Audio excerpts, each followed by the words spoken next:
하나님의 말씀 창세기 12장 1절에서 5절입니다.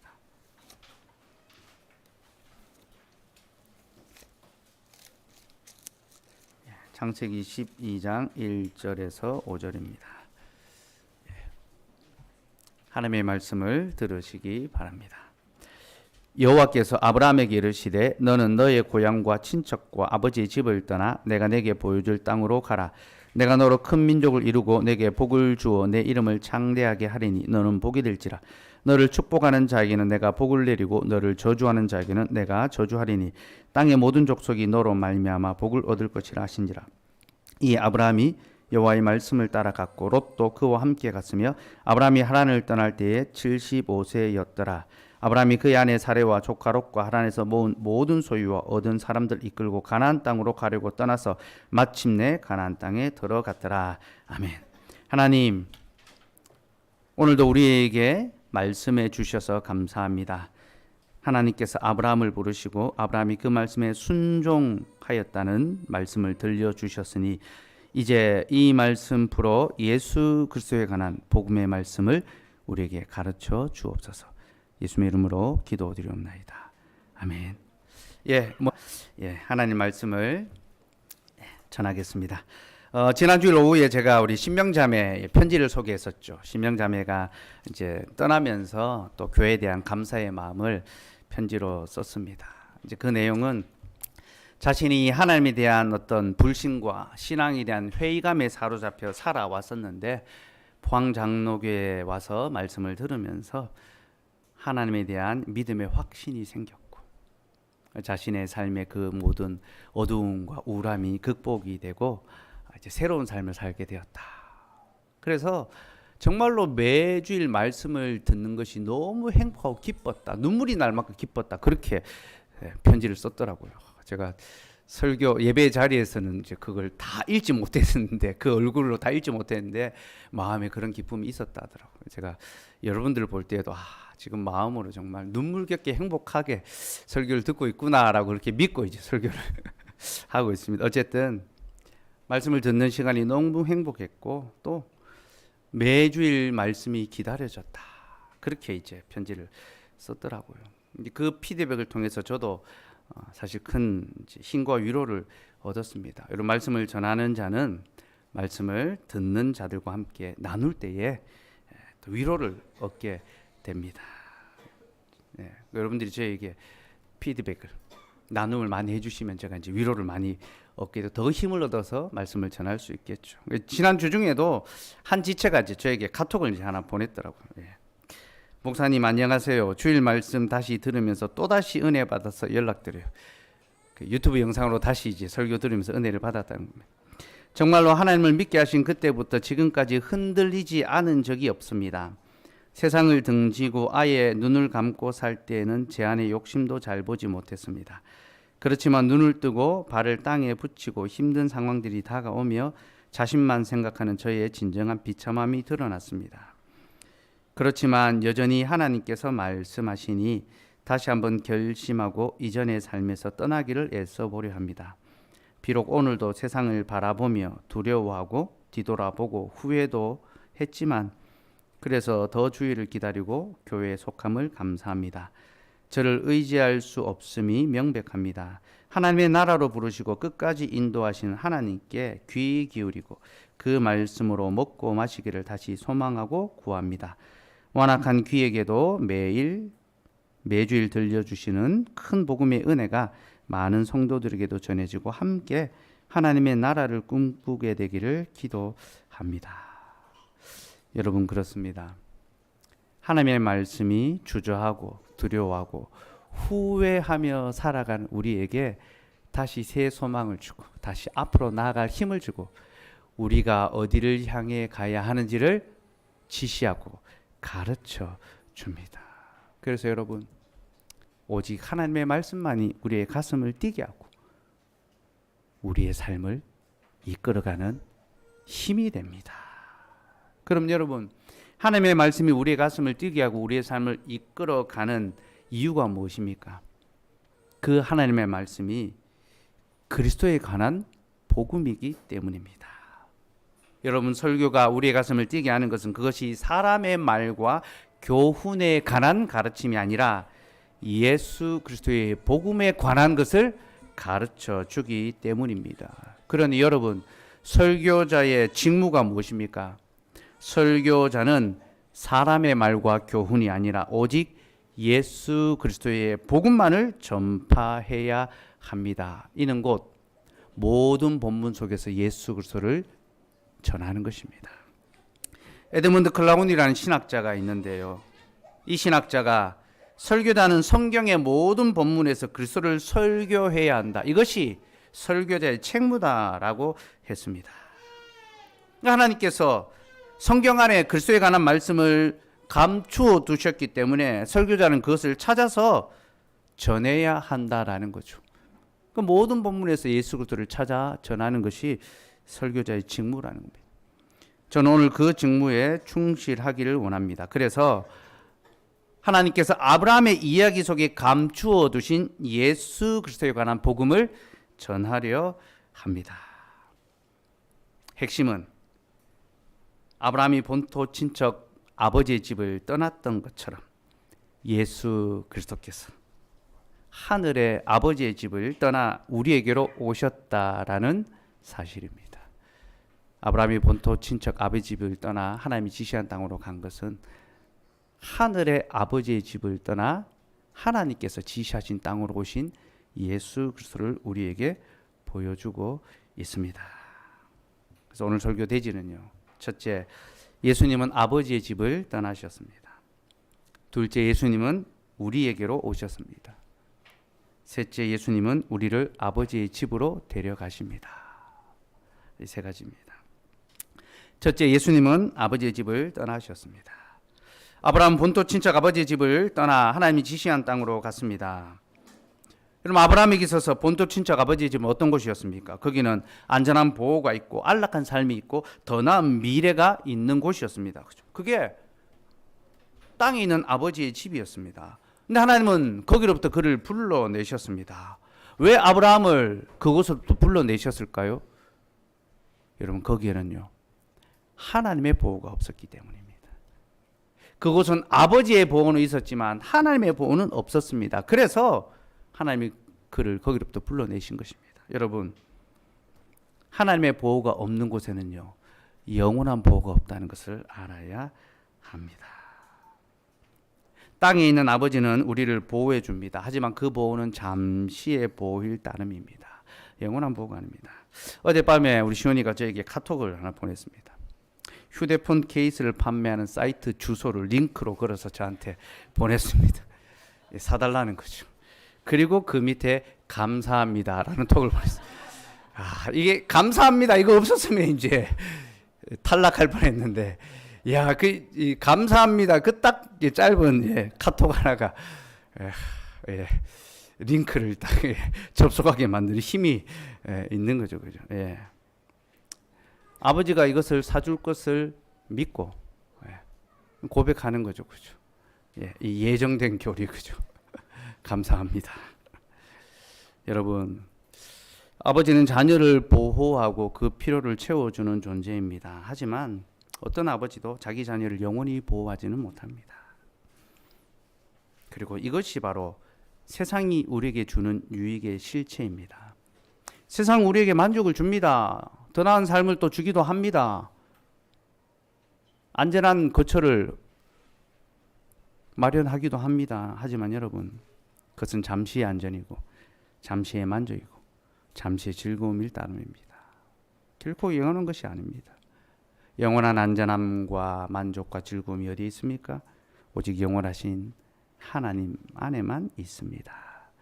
하나님은 아브라함의 이 영원한 안식을 주기를 원하셨습니다. 곧 일시적인 만족, 즐거움이 아니라 영원한 즐거움을 주기를 원하셨죠. 그래서 그를 본토 친척 아버지 집에서 불러내신 겁니다. 이는 곧 그에게 더 나은 본향과 더 좋은 아버지와 그의 집을 주시겠다라는 약속이죠. 그러니 여러분, 아브라함을 향한 부르심은 더 좋은 삶을 향한 부르심입니다. 이것이 우리를 향한 하나님의 부르심입니다. 여러분, 하나님께서는 우리를 더 더 나은 삶으로 불러주십니다. 그러니 하나님의 부름을 두려워하지 마시고 후회하지 마십시오. 우리가 무엇을 선택하더라도 그것은 우리에게 더 나은, 더 유익된, 더 좋은 선택이 될 것입니다. 그러나 여러분, 예수님을 향한 부르심은 그렇지 않았습니다. 하나님은 자기의 아들 예수 그리스도를 더 나은 삶으로 부르시는 것이 아니라 더 안 좋은 삶으로 부르셨습니다. 여러분, 아브라함이 본토 친척 아버지 집을 떠난 것처럼 예수 그리스도께서도 하늘의 아버지 집을 떠나서 하나님이 지시하는 땅으로 가셨는데 그곳은 더 나은 곳이 아니라 더 위험한 곳이었습니다. 그렇죠. 주님은 가장 안전한 집에 계셨습니다. 주님은 가장 안락한 곳에 계셨습니다. 주님은 가장 영원한 기쁨이 있는 곳에 거하셨습니다. 그리고 거기서 아버지 하나님과 영원한 교제와 사랑을 나누셨습니다. 하지만 주님은 그곳을 떠나셨으며 또한 아버지 하나님께서는 자신의 사랑하는 아들을 자기가 지시하는 땅으로 보내셨습니다. 어디로 보내셨습니까? 바로 이 죄 많은 세상으로 보내셨죠. 죄와 사망이 지배하는 땅, 수고와 슬픔이 가득한 땅, 고통과 괴로움과 모든 질병과 사망이 왕노릇하는 땅으로 하나님은 자기의 아들을 보내셨고 주님은 그 아버지의 부르심에 순종하셨습니다. 그리고 주님은 그 땅에서 우리의 모든 질고와 고통을 다 짊어지시고 담당하셨으며 마침내 죽음까지 당하셔야 하셨습니다. 아브라함은 마침내 하나님의 약속의 땅에 들어갔는데 주님은 즉각적으로 하나님이 지시하는 땅으로 갔고 그리고 마침내 주님은 죽기까지 순종하셨습니다. 이것이 아브라함과 그리스도의 그 대비된 그 믿음의 순종의 모습입니다. 그러면 여러분, 하나님의 아들이신 그리스도께서 왜 아버지 집을 떠나야 했을까요? 왜 주님은 가장 안전하고 안락한 집에서 아버지 품에서 고통과 슬픔이 가득한 이 세상으로 오셔야만 했습니까? 그 이유가 무엇입니까? 그 이유는요, 바로 이 땅에 우리가 살고 있었기 때문입니다. 주님이 이 땅에 오신 이유는 우리가 이 땅에 있기 때문입니다.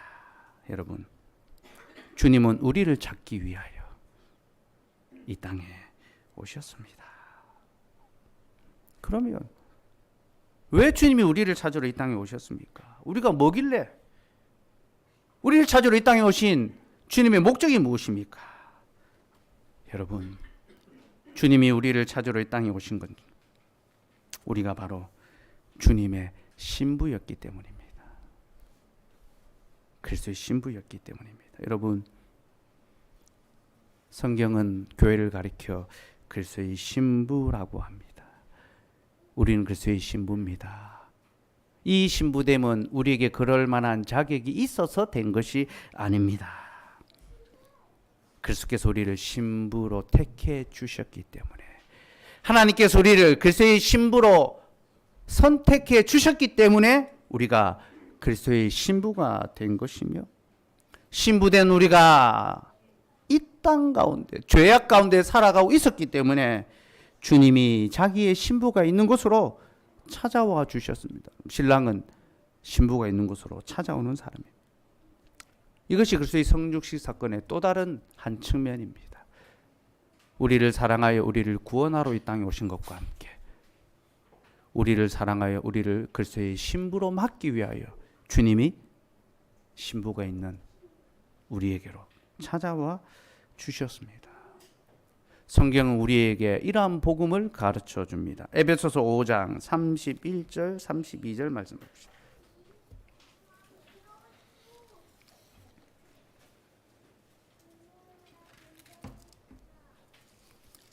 에베소서 5장 31절 32절 같이 읽읍시다. 시작. 그러므로 사람이 부모를 떠나 그의 아내와 합하여 그 둘이 한 육체가 될지니 이 비밀이 크도다. 나는 그리스도와 교회에 대하여 말하노라.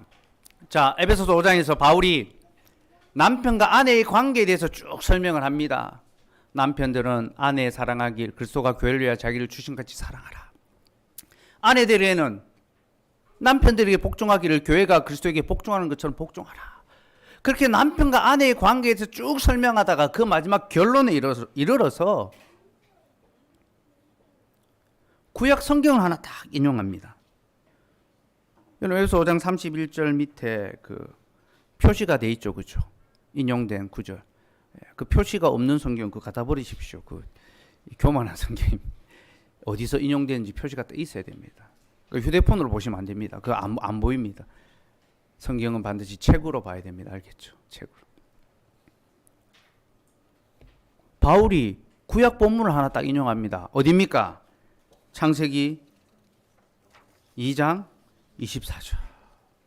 이러므로 남자가 부모를 떠나 그의 아내와 합하여 둘이 한 몸을 이룰지로다.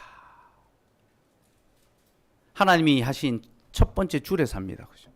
인류 최초의 결혼식은 에덴 동산에서 거행되었고 하나님이 주례자가 되셨습니다. 그래서 여러분 결혼하는 신랑 신부가 주례자 앞에 서는 것은요, 목사인 사람 앞에 서는 것이 아니라 하나님 앞에 서는 것입니다. 이 영광스러운 것입니다. 하나님께서 그 모든 결혼을 주관하시고 인도하시고 이끌어 가시고 복 주십니다. 그러니까 교회 말씀의 권면이 있는 결혼식을 하는 것이 참 복되고 영광스러운 일입니다. 하나님께서 아담과 하에게 첫 번째 주례사를 하시면서 이러므로 남자가 부모를 떠나 그의 아내와 합하여 둘이 한 몸을 이룰지로다. 그래서 모든 인생이 이제 부모를 떠나 자기 아내와 합하여 한 몸 되는 것. 이것이 결혼의 규례입니다. 근데 사도 바울이 이 구절을 딱 인용해 오면서 크도다, 이 비밀이 크도다라고 합니다. 옛날 성경에 크도다 비밀이요. 이 비밀이 크도다. 그러니까 지금 창세기 2장 24절 안에 하나님이 비밀을 감춰 두셨다는 겁니다. 그러니까 바울 이전에 모든 사람들이 이 구절을 단순히 결혼에 관한 구절로 다 이해해 왔는데 바울이 이 속에 하나님의 큰 복음의 비밀이 숨겨져 있다라고 합니다. 그러면서 그가 뭐라고 합니까? 나는 그리스도와 교회에 대하여 말하노라. 그러니 여러분 창세기 2장 24절 안에 담겨있는 복음의 비밀이 뭡니까? 그 구절이 그리스도와 교회의 관계를 보여주는 말씀이라는 겁니다. 그게 첫 번째 교훈이라는 겁니다.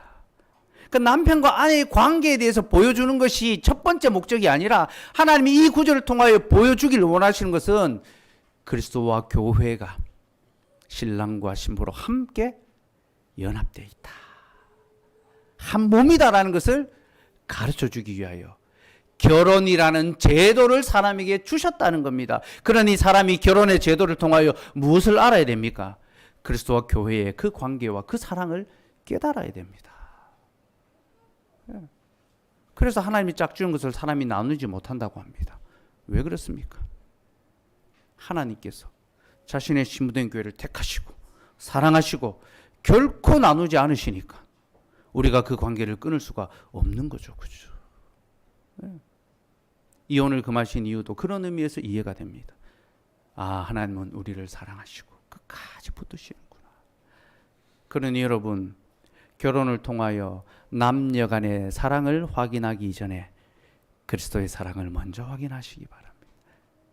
그리고 그리스도의 사랑 안에서 서로를 사랑하시기 바랍니다. 그렇게 해야 그 결혼이 천국이 됩니다. 결혼 천국. 요즘 보니까 결혼 지옥이라는 프로가 있더라고요. 참 그런 프로들이 나오는 것은 그만큼 결혼의 생활이 힘들고 어렵고 깨어져 있다는 거죠. 왜 그렇습니까? 하나님이 결혼을 주신 그 제도의 의미를 깨닫지 못하니까, 자기의 이익을 위해서 결혼을 사용하니까 갈등과 고통과 비참함이 해결이 되지 않는 거죠.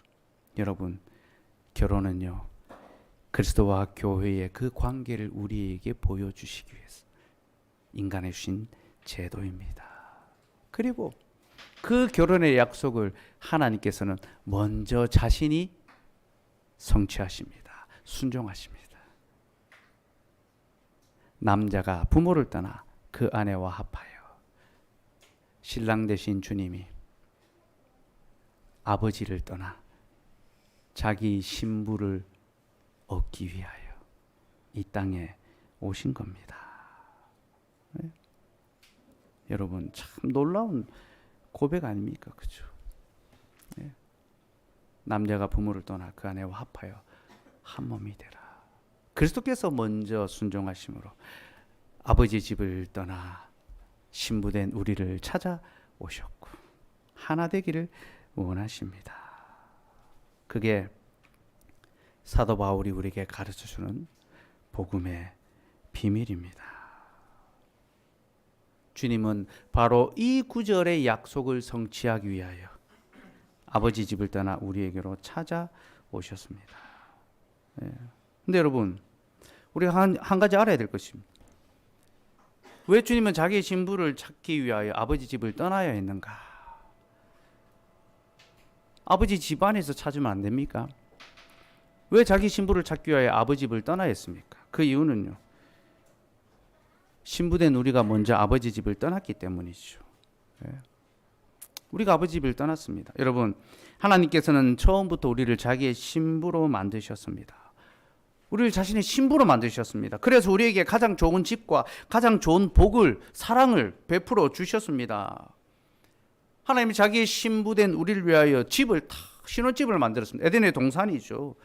거기 자신의 사랑을 다 담아 두었습니다. 모든 좋은 것을 그 안에 베풀어 주셨습니다. 그러니 사람은 그 에덴 동산에서 하나님의 신부에서 모든 복락을 누리며 살아가면 됩니다. 근데 신부된 우리가 그 하나님의 사랑을 떠나버리지 않습니까? 그죠? 그 사랑을 박차고 그 집을 나서버립니다. 그죠? 그게 범죄함이죠. 그죠? 하나님께서 사람에게 먹지 말라고 하신 그 선악과를 먹음으로 말미암아 인간이 범죄하고 이로써 사람은 하나님의 집에서 쫓겨나게 됩니다. 그럼 여러분, 하나님께서는 왜 많은 규례 중에 유독 먹는 것에 관한 규례를 주셨을까요? 동산의 모든 열매는 네가 임의대로 먹되 선악을 알게 한 나무에는 먹지 말라. 왜 먹는 것에 관한 규례를 주셨을까요? 이것은 하나님이 자신의 남편됨을 드러내는 것입니다. 그럼 남편이 무엇하는 사람입니까? 남편이 남의 편을 들어서 남편이 아니고 남편은 신부의 먹을 것을 책임지는 사람입니다. 자신의 신부에게 먹을 것을 제공하는 사람이 신랑입니다. 그래서 먹는 것에 관한 규례를 사람에게 주신 겁니다. 특별히 우리 하나님은 좋은 남편이십니다. 그래서 동산의 모든 열매를 다 먹으라고 하셨습니다. 그리고 딱 하나만 먹지 말라 하셨죠. 이것은 자신이 좋은 신랑인 것을 나타내는 것이며 또한 이 신부가 신랑을 사랑하고 있는지를 확인하는 것입니다. 여러분, 신랑은 신부에게 사랑을 베풉니다. 그렇다면 신부도 신랑을 사랑해야 되죠. 그죠? 사랑하려면 사랑의 증거가 있어야 됩니다. 그 증거가 무엇입니까? 남편이 먹지 말라고 한 것을 먹지 않으므로 내가 남편을 사랑하고 있다는 것을 드러내야 하는 거죠. 그렇게 선악과는 하나님의 우리의 남편 되심과 우리가 그의 신부됨을 보여주는 증표입니다. 근데 그 동산에 그 신혼집에 옆집 남자가 싹 교묘하게 들어옵니다. 그죠? 뱀이 딱 침입해서 이 옆집 남자가 남편 험담을 막 하는 겁니다. 내가 보니까 당신 남편 별로 당신한테 잘해주는 거 안 같던데 말이야. 막 험담합니다. 그러면서 먹을 것도 잘 안 갖다 주지. 이 집에 있는 거 다 먹지 말라고 했지. 막 그렇게 거짓말을 했습니다. 그러자 신부가 아니다. 다 먹으라고 했다 이야기합니다. 딱 하나만 먹지 말라고 했다. 그러니까 이 뱀이 뭐라고 합니까? 그거 먹어도 안 죽는다. 먹어라. 먹으면 네가 하나님과 같아진다. 무슨 말입니까? 너 신부하지 말고 신랑과 똑같아져. 평등해져. 같아져. 그렇게 유혹한 것입니다. 사랑하는 여러분, 남편과 아내는 평등합니다. 하지만 구별됨이 있다는 것을 알아야 합니다. 질서의 차이가 분명히 있습니다. 우리는 이 질서를 파괴하는 것이 아니라 존중해야 합니다. 왜냐하면 이것은 사람이 아니라 하나님이 만드신 질서이기 때문입니다. 옆집 남자는, 이 뱀은 여권 신장을 이야기했습니다. 너 신부하지 말고 남편 해. 하나님과 같아져. 페미니스트적인 유혹을 했습니다. 결국 사람은 이 옆집 남자의 게임에 넘어가서 그가 주는 것을 덥석 받아 먹고 말았습니다. 먹어라. 뱀이 유혹했죠. 그죠? 여러분, 그렇게 신부는 신랑이 아닌 다른 남자가 주는 것을 받아 먹었고, 이는 곧 불륜입니다.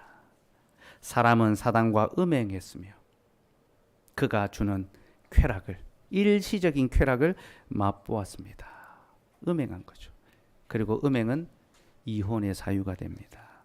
성경에서 음행은 이혼의 사유가 됩니다. 그래서 첫 번째 신부, 첫 사람은 신부의 자격을 잃어버리고 맙니다.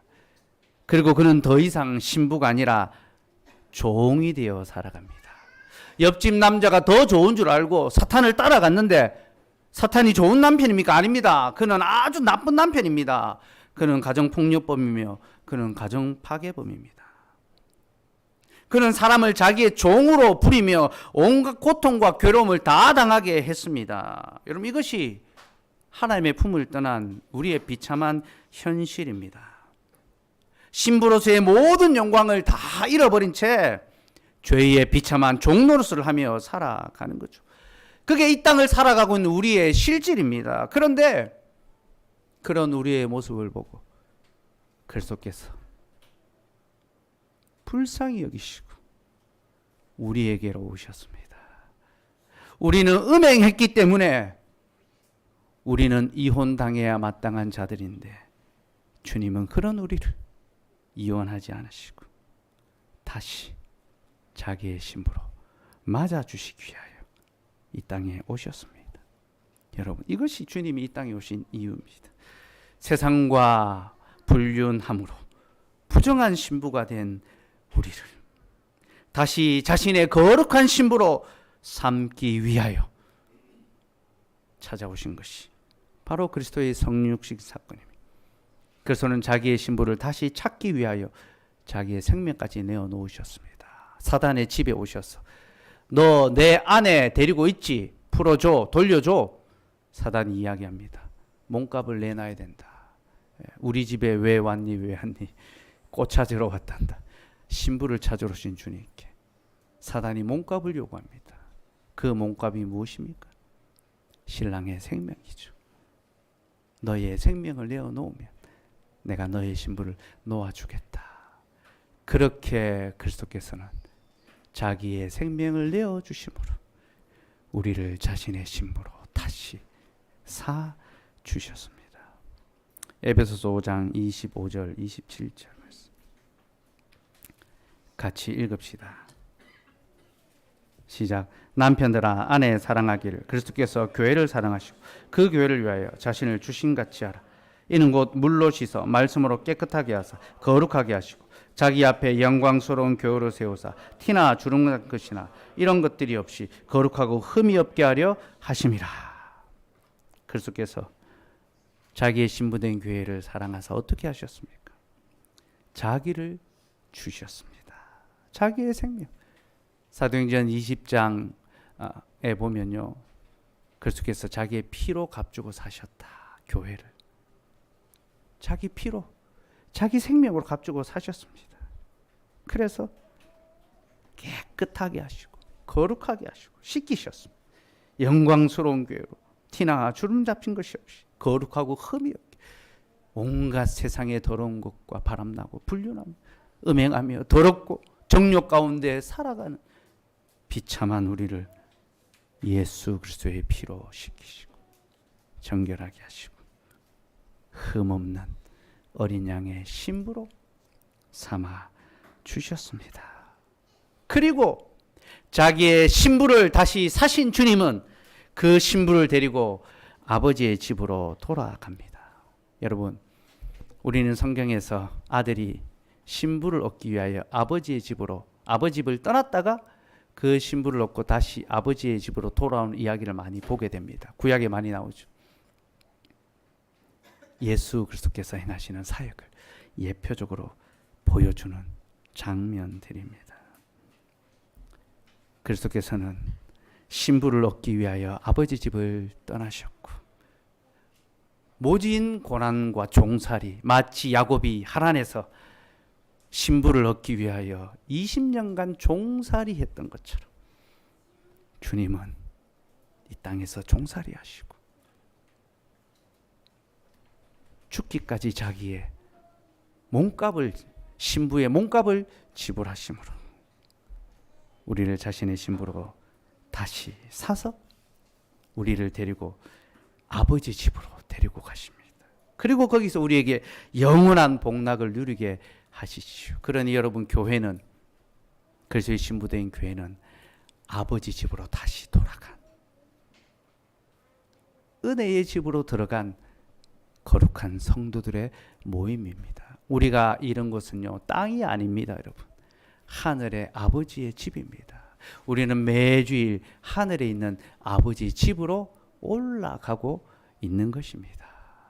그리고 그 아버지의 집에서 아버지가 주시는 복과 은혜를 누립니다. 그 복과 은혜가 무엇입니까? 첫째는 아버지의 말씀을 듣는 것입니다. 우리를 향한 아버지의 그 사랑의 말씀을 듣습니다. 둘째는 아버지가 우리에게 다시 주시는 밥을 먹는 것입니다. 에덴의 동산에서 우리를 위하여 모든 풍성한 먹을거리를 아낌없이 주셨던 주님은 신부된 우리에게 다시 식탁을 차려 주십니다. 여러분, 신랑의 자격은 신부의 식탁을 책임지는 거라고 했죠. 우리 신랑 그리스도께서도 우리의 식탁을 책임지십니다. 특별히 그는 좋은 신랑이어서 가장 좋은 것으로 우리에게 식탁을 차려주십니다. 그 가장 좋은 것이 무엇입니까? 자신의 살과 피로 식탁을 차리시는 거죠. 여러분, 오늘 우리가 받는 성찬이 바로 그 사랑의 식탁입니다. 좋은 남편 되신 그리스도께서는 오늘 우리를 위하여 자신의 살과 피로 상을 차리셨습니다. 여러분, 그러니 이 식탁을 대할 때마다 우리는 이 식탁에 아로새겨진 신랑의 사랑을 보아야 됩니다. 이 식탁은 마른 떡 한 덩어리와 포도주 한 잔이 놓여져 있는 간소한 식탁이지만, 이 식탁은 우리를 위하여 자기의 생명을 내어주신 신랑의 사랑이 꽉 담겨 있는 가장 값지고 귀한 식탁입니다. 우리는 이 식탁을 받을 자격이 없는 자들입니다. 우리는 이 식탁보다도 세상의 왕의 진미와 기름진 것을 더 좋아하고 즐거워하며 그것을 얻기 위하여, 곧 헛된 양식을 위하여 수고하며 땀 흘리며 살아가던 자들이고, 지금도 여전히 그렇게 살아가고 있습니다. 그러나 주님은 부정한 우리를 다시 불러주시고 세상의 식탁, 왕의 진미, 기름진 그 식탁을 받기 위하여 수고한 우리를 다시 돌이켜서 참된 양식, 배부르게 할 양식, 영생의 양식을 위하여 살아가게 하시고 그 식탁을 우리에게 받게 하십니다. 그러니 여러분, 감사와 기쁨으로 이 식탁을 받읍시다. 우리는 이 식탁을 받을 때에 우리가 지금 아버지의 집에 있고 신랑의 사랑 가운데 있구나, 그걸 깨달아야 합니다. 그리고 우리는 이 식탁을 받을 때 결단해야 합니다. 결심해야 합니다. 곧 신랑이 우리를 이처럼 사랑하여 사랑의 식탁을 차렸으니 이제 우리도 신랑만을 사랑하며 살아가겠다. 결단해야 합니다. 여러분, 그리스도께서 우리를 신부로 맡기 위하여 자신의 모든 안전과 영광과 생명을 포기하셨습니다. 부끄러움과 비참함과 고통과 죽음을 담당하셨습니다. 그러니 여러분, 우리도 신랑을 위하여 기꺼이 우리의 안전과 영광과 부요와 생명까지 포기할 수 있어야 할 것입니다. 이것이 참된 신부의 자세입니다. 여러분, 신랑은 신부를 잘 알고 있습니다. 우리가 신랑을 속이려 든다면 그는 다 알고 다 보고 계십니다. 우리는 그동안 무수히 신랑을 속이며 살았습니다. 신랑 아닌 다른 것들을 사랑하면서도 신랑을 사랑하는 것처럼 말하며 그렇게 살아왔습니다. 그러나 신랑은 다 알면서도 참아주시고 기다려주시고 용서해주시고 그리고 다시 사랑해주십니다. 다시 이 상에 나와 내 사랑을 받아 먹으라 하고, 그리고 이제 너희의 마음을 돌이켜서 이제 나를 사랑하며 살아라, 나를 위하여 살라, 그렇게 요청하십니다. 그러니 여러분, 우리 다시 돌이킵시다. 자기의 안정과 만족과 영광을 위하여 사는 것이 아니라 신랑 되신 그리스도와 그의 몸된 교회를 위하여, 그 교회가 더 안전하게 서가고 더 영광스럽게 서가고 더 부유함을 누리고 더 사랑으로 가득해 가기를 소망하며 함께 수고하고 섬깁시다. 우리가 그렇게 그리스도의 교회를 위하여 살아가면 우리는 그리스도의 정결한 신부로 주님 앞에 서게 될 것입니다. 우리 그 소망을 갖고 감사함으로 신랑의 식탁에 참여할 수 있기를 바랍니다. 기도하겠습니다.